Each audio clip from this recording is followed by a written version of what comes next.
नमस्कार मित्रांनो, विवेक कुसळकर या युट्यूब चॅनलवरती तुमचं हार्दिक स्वागत आहे। आज आपण तलाठी भरती विषयी सांगणार आहे। तुम्हाला सर्व माहिती, खूप जणांचे मेसेज असे आले होते की सर तलाठी भरती एक्झाम कोण घेणार, टीसीएस घेणार का एमपीएससी घेणार? कारण की अगोदर पण महाराष्ट्र सरकारने सांगितलं होतं, महाराष्ट्राचे मुख्यमंत्री देवेंद्र फडणवीस यांनी सांगितलं होतं की ही जी भरती आहे सरळ सेवा भरती सगळे टोटल एमपीएससी कडे सोपवण्यात आले आहेत। आणि याबद्दल विधानसभेमध्ये पण त्यांनी सांगितलं होतं की ही भरती जी आहे ही एमपीएससी थ्रूच घेतली जाणार आहे। पण काही असे मुद्दे आहेत की त्या मुद्द्यानुसार मुलांचे असे मनात प्रश्न आहेत की नक्की ही भरती एमपीएससी घेणार आहे का टीसीएस घेणार आहे?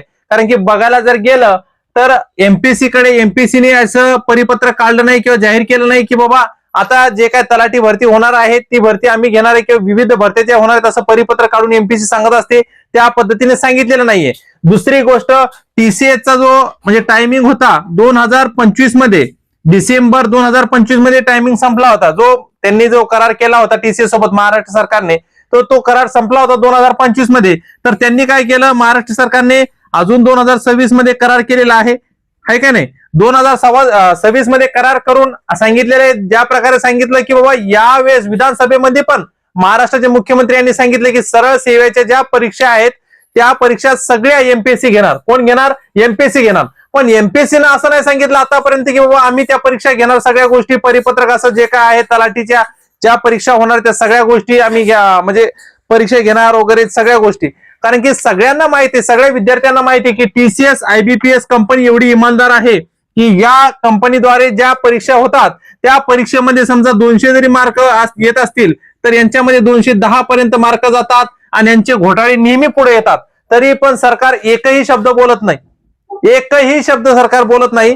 फक्त सरकार काय सांगते, सरकार एकच गोष्ट सांगते की आम्ही विविध समिती नेमलेली आहे, त्या समितीद्वारे विविध जे अधिकारी आहेत त्या अधिकाऱ्यांवर काहीतरी म्हणजे हे होईल, गुन्हा दाखल होईल, त्यांची चौकशी होईल। काही होत नाही, गुन्हा दाखल होत नाही, यांच्या समितीचा अहवाल येत नाही, काही नाही।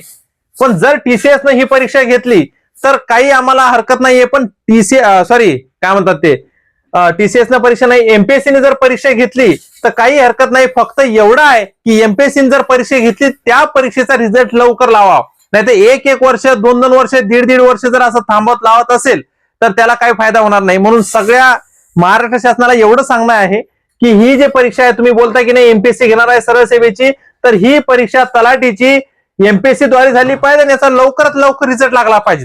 नाही तर आता जर बघायला गेलं तर एमपीएससी जे रिझल्ट आहेत अजून त्याचा मुहूर्त निघलेलाच नाही रिझल्टचा, एवढा उशीर होतो। एक वर्ष, 1.5 वर्ष, 2 वर्ष मुलं वाट बघतात। जर एवढी वाट बघत असतील, रात्रंदिवस मुलं अभ्यास करतात, सगळी तयारी करतात आणि सगळ्या गोष्टी होऊन, परीक्षा होऊन त्याचा रिझल्ट का लवकर लागत नाही? या सगळे असे विविध प्रश्न आहेत। पण विद्यार्थ्यांच्या मनात असे प्रश्न होते की सर ही आता तलाठी भरती निघत आहे, लवकर निघणार आहे। आणि तुम्हाला जर माहित नसेल मित्रांनो, या तलाठी भरती विषयीचा आपल्या चॅनलवर ऑलरेडी एक व्हिडिओ अपलोड केलेला आहे, किती जागा आहेत, काय आहेत, अभ्यास कसा करायचा, काय करायचा।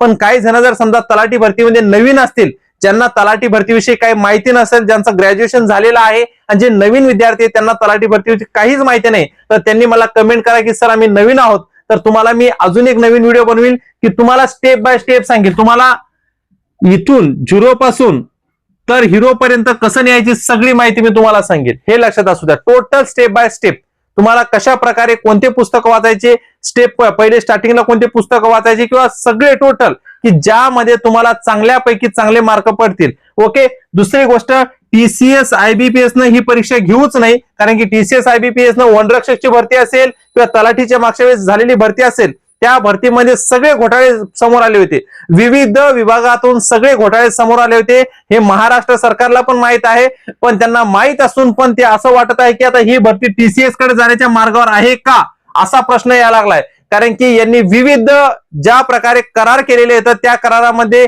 एमपीएससी कडून तर एकही असं परिपत्रक असं निघलेलं नाहीये की त्या परिपत्रकामध्ये असं सांगितलं गेलेलं आहे की बाबा आम्ही तलाठीच्या ज्या भरती जी होणार आहे भरती, ती भरती आम्ही घेणार आहे किंवा सरळ सेवेच्या भरती घेणार आहे, असं एकही परिपत्रक एमपीएससी कडून आलेलं नाहीये। आणि टीसीएस ने, कारण की टीसीएस अशी कंपनी आहे, किती जरी घोटाळे झाले, किती जरी काही झालं, टीसीएस आयबीपीएस, पण हे महाराष्ट्र शासन असं म्हणत नाही की बाबा तुम्ही आता घोटाळे झाले, आता एकही परीक्षा आम्ही तुमच्याकडून घेणार नाही, ज्या परीक्षा आहेत ते एमपीएससी कडून घेणार, असं अजून मित्रांनो क्लिअर झालेलं नाही। पण विधानसभेमध्ये पण जेव्हा अधिवेशन चालू होतं, महाराष्ट्राचे मुख्यमंत्री यांनी पण सांगितलेलं आहे की ज्या सरळ सेवेचे परीक्षा होतील ते सगळं टोटल एमपीएससी घेणार आहे। पण एक लक्षात असू द्या, परीक्षा कोणीही घेऊ द्या मित्रांनो, पण तुमची तयारी चांगली असली पाहिजे. जर तुम्ही नवीन असाल, तुम्हाला वाटतं पहिल्याच प्रयत्नात तुम्हाला सिलेक्शन व्हायचं आहे, जर तुम्ही नवीन असाल, तुम्हाला माहित नाही कोणता अभ्यास करायचा, कोणतं पुस्तकं वाचायचे, काय कशी स्टेप असली पाहिजे, तर सगळ्यांना विनंती आहे, सगळ्या भावांना, सगळ्या ताईंना विनंती आहे, तुम्ही फक्त एक कमेंट करा की सर आम्ही नवीन आहे. त्या कमेंटच्या द्वारे मी तुम्हाला एक व्हिडिओ बनवेल आणि त्या व्हिडिओद्वारे तुम्हाला सगळे पुस्तकं सांगेल आणि तुम्हाला अभ्यास कशा प्रकारे करायचा आहे, कोणत्या विषयाला किती वेळ द्यायचा आहे, या सगळ्या गोष्टी सांगेल मित्रांनो. जर तुम्ही आपल्या चॅनलवरती नवीन असाल, चॅनलला सबस्क्राईब करा, व्हिडिओला लाईक करा, चॅनलची लिंक जास्तीत जास्त शेअर करा. आणि हे आपलं टेलिग्राम चॅनल आहे विवेक कुसळकर, जे आपल्या चॅनलचं नाव आहे विवेक कुसळकर, तेच आपल्या टेलिग्राम चॅनलचं नाव आहे. म्हणून तुम्ही चॅनलवरती नवीन असाल तर चॅनलला सबस्क्राईब करा, व्हिडिओला लाईक करा, चॅनलची लिंक जास्तीत जास्त तुमच्या मित्र मैत्रिणीपर्यंत शेअर करा. थँक्यू.